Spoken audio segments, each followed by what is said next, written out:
Hello, everybody. We are live for another Unapologetically Bold, I'm Not Sorry For. And I'm blessed today to have John with me. Thank you so much for joining me, John. It's great to be here. Thank you. You're such an awesome human, and I'm so excited for the audience to get to learn from you, especially what you're not sorry for. But before we get into that, I do want to ask everybody to do that thing that's called like, subscribe, and share as we continue to bring positivity and some information that is usually not talked about to your newsfeed. So, with that, let's get into it. John, tell us about yourself. So just got out of the Navy about 5+ months ago or so. Was in for 11 years, born and raised in Virginia Beach, although before that, military family all over the place. I have a 3-year-old daughter, German Shepherd, who you didn't get to see earlier when we were backstage, but he busted in the room.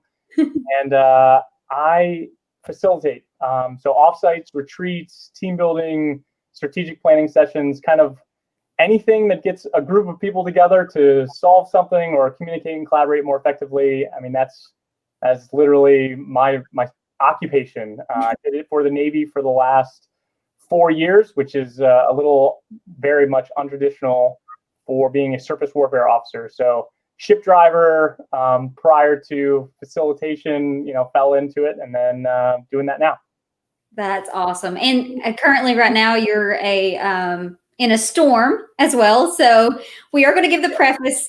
If this goes off, it's only because his power went off. Yeah, if I leave, it has nothing to do with you whatsoever. It is crazy out there. So hopefully you guys can't hear it on your end. Yes. And we already have Nathan that said hello. So welcome, Nathan. Thank you for joining in today. And let's get into it.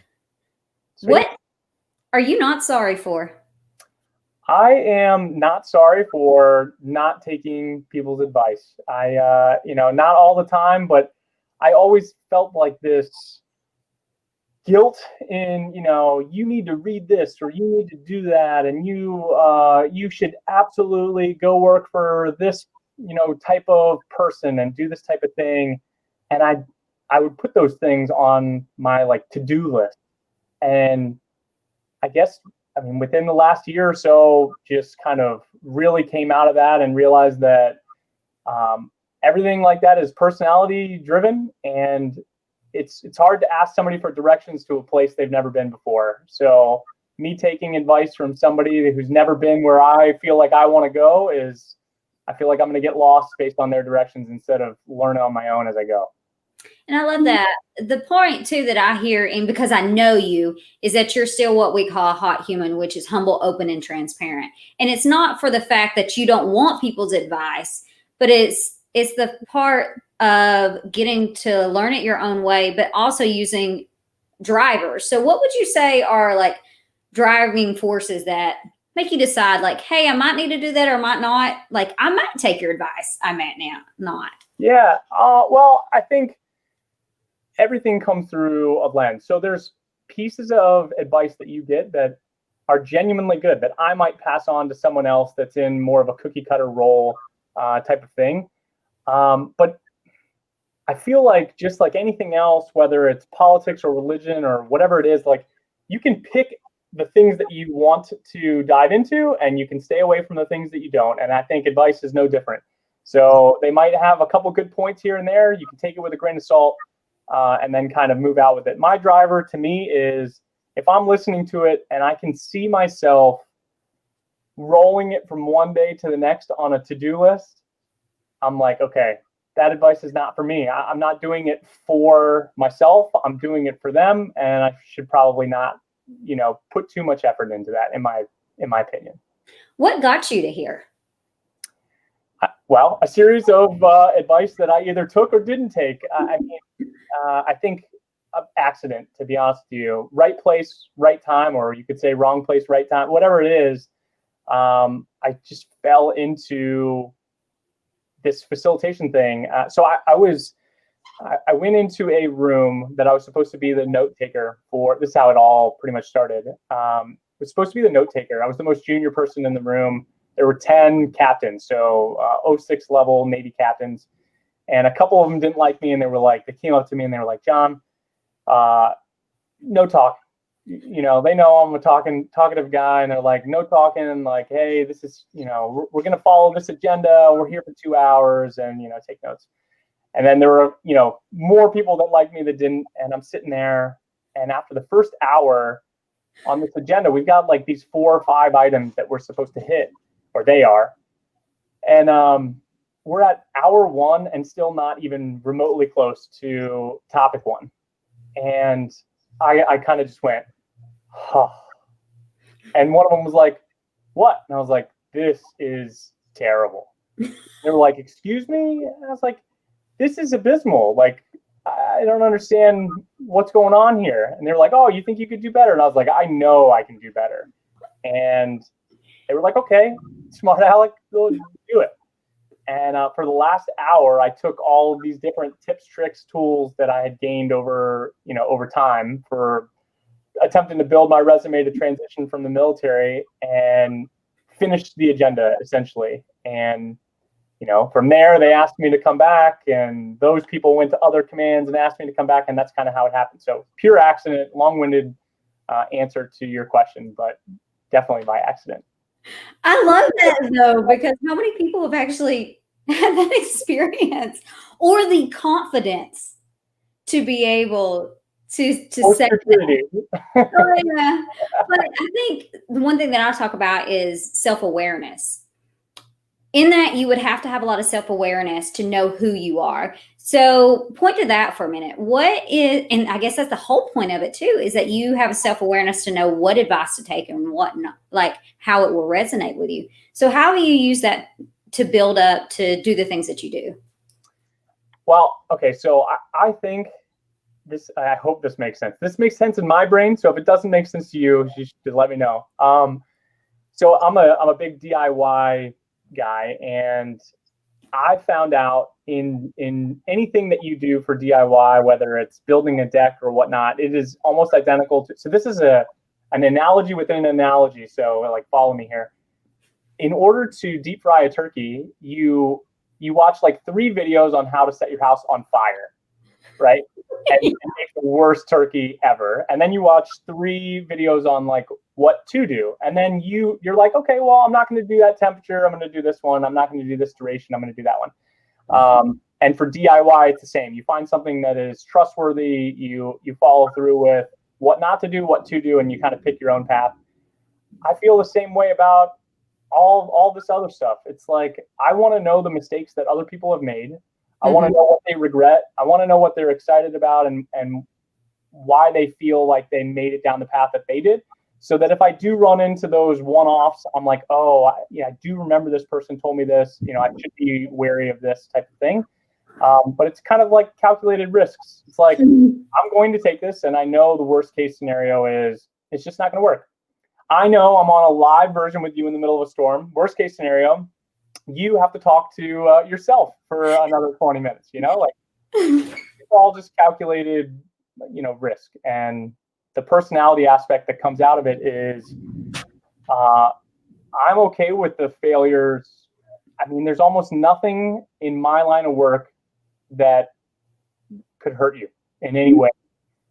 Everything is built on small incremental improvements and iterations from the last time you've done one thing or another. And I guess that's one thing that I teach with facilitation, is to try to do maybe 10 to 20% of something completely new that you've never tried before, but limit it. Because if you fail at that little portion, the 80% of everything else you've done has carried the weight, and everybody's still excited to be there. The outcomes are still good. And you find out very quickly that the new stuff that you insert is not good or good. And then you use it in the future.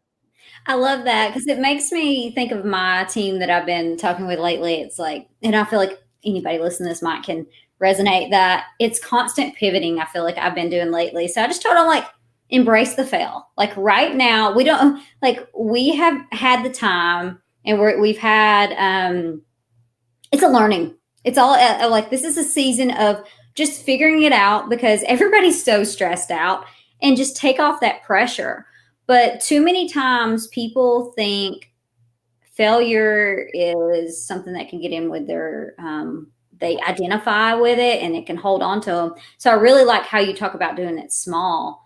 How have you done that in your life? Well, to be honest with you, I think there is, I'm working on it.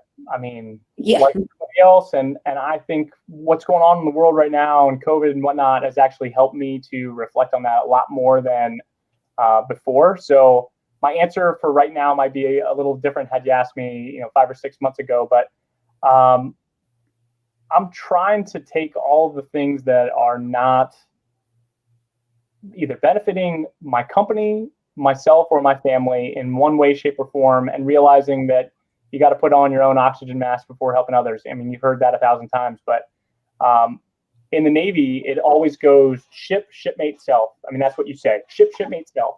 So we're going to care about the ship, the integrity of it, the culture of it, et cetera.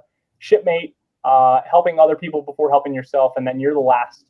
And when you do, I mean, there are people out there that have done 20, 30 years, so I am by no means comparing what 11 years to their time. But in that time frame, you see that you are always last. And if you're last at work and you come home and you try to help your family out, you're always missing out on being able to give the most of yourself, because you're always kind of trying to fill up your own pitcher before pouring it out, right? So,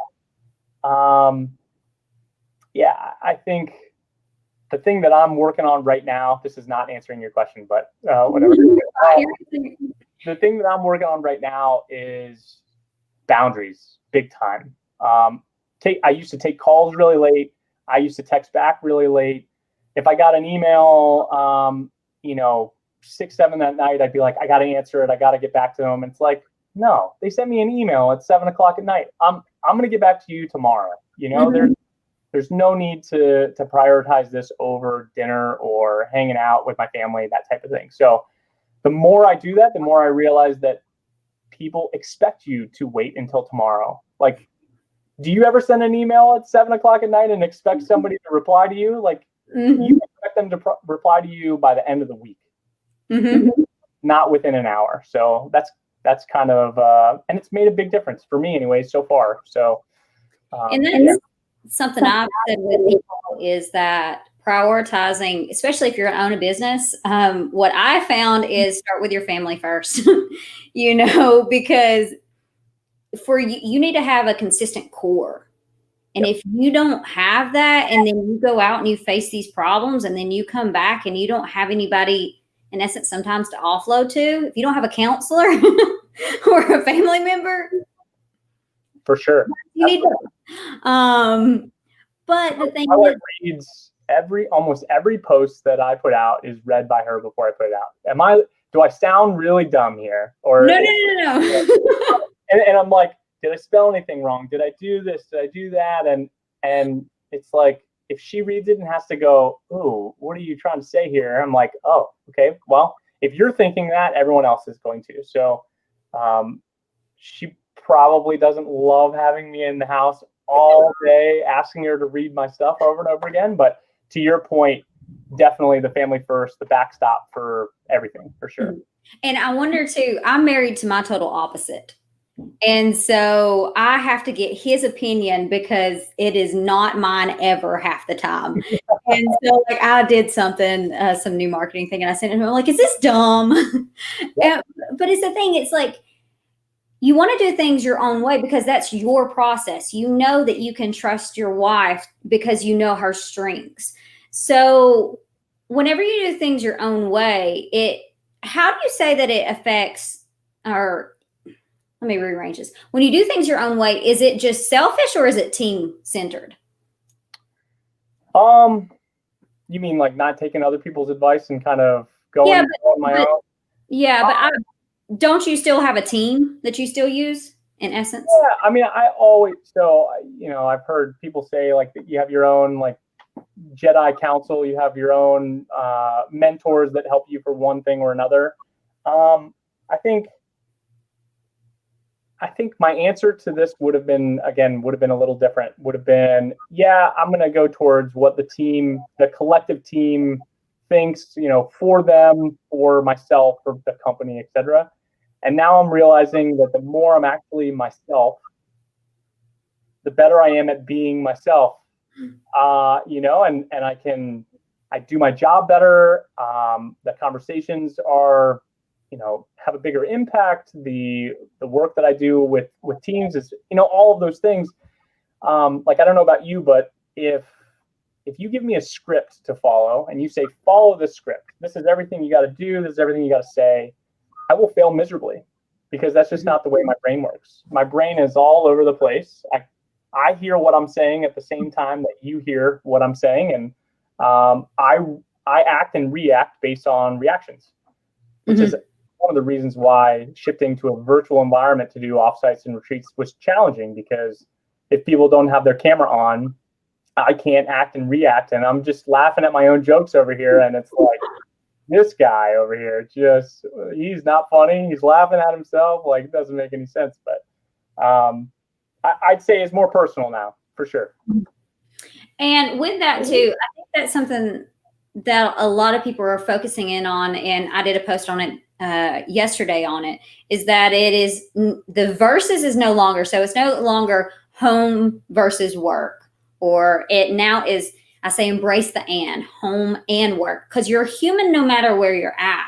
And so giving you the freedom to be able to choose. And it makes me think of what we use for a lot of our stuff is self-determination theory, which is Deci and Ryan came up with it, but it's competency, autonomy, relatedness. So give me the information that you want me to talk about, but let me have the freedom to do it and let it be relatable to me. And that's just, I hear that in your voice, like, but how much it increases engagement, and it increases the ability to learn and grow and be innovative instead of being like a stress structure.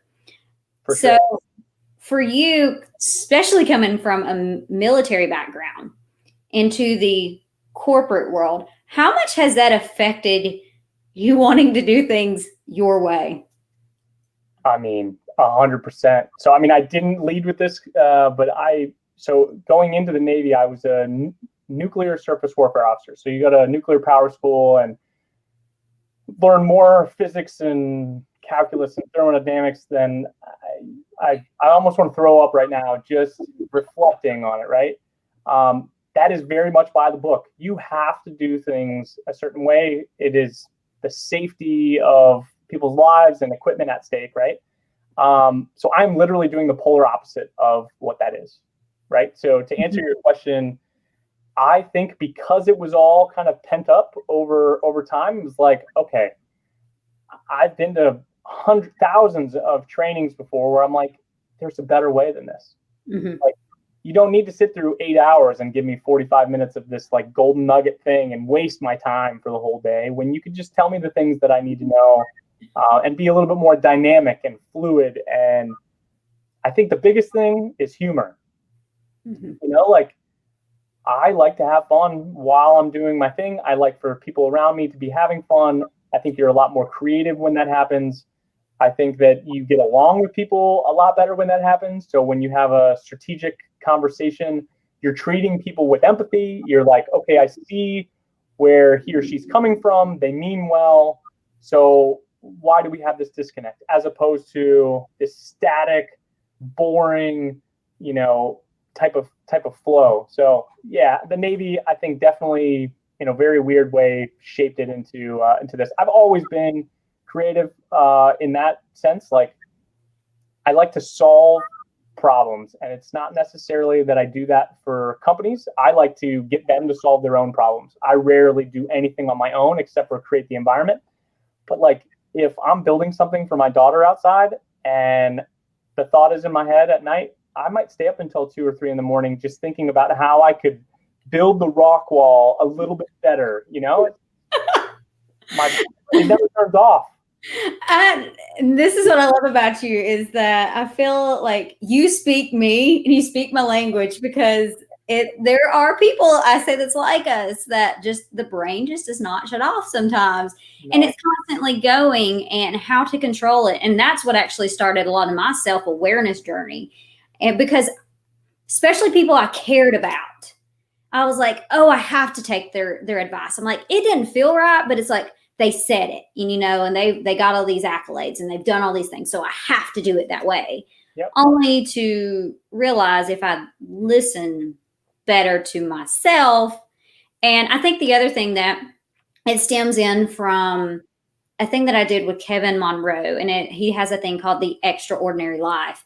And for that, what we talked about, the extraordinary you. And so what we do is ordinary to us, but for other people, it looks extra. And we just do it daily and daily. And it's in essence our gift that we have. So when did you discover that it was your extra? Yeah. Okay. So I got in trouble probably in like 2013. And it wasn't a big thing, but the person that it was on my ship, person that punished me made me give training to about 350 people or so on the most boring topic ever. And I, in spite, which so again, probably not for the right reason, I probably shouldn't admit this, but in spite, I put an amazing amount of time and effort into making it the most fun training you could have. Like, if you're going to make me do this, I'm going to do it so well that you're going to be like, oh my gosh, this was, he actually had fun doing this. I need to punish him for something else. Right. And I ended up doing the training. It was like 4 of them, in order to get that number of people through on a ship, 4 or 5 of those trainings. And the amount of people that came up to me and the feedback that I got, including from the person that gave me the punishment in the first place, was all like, that was fun, engaging.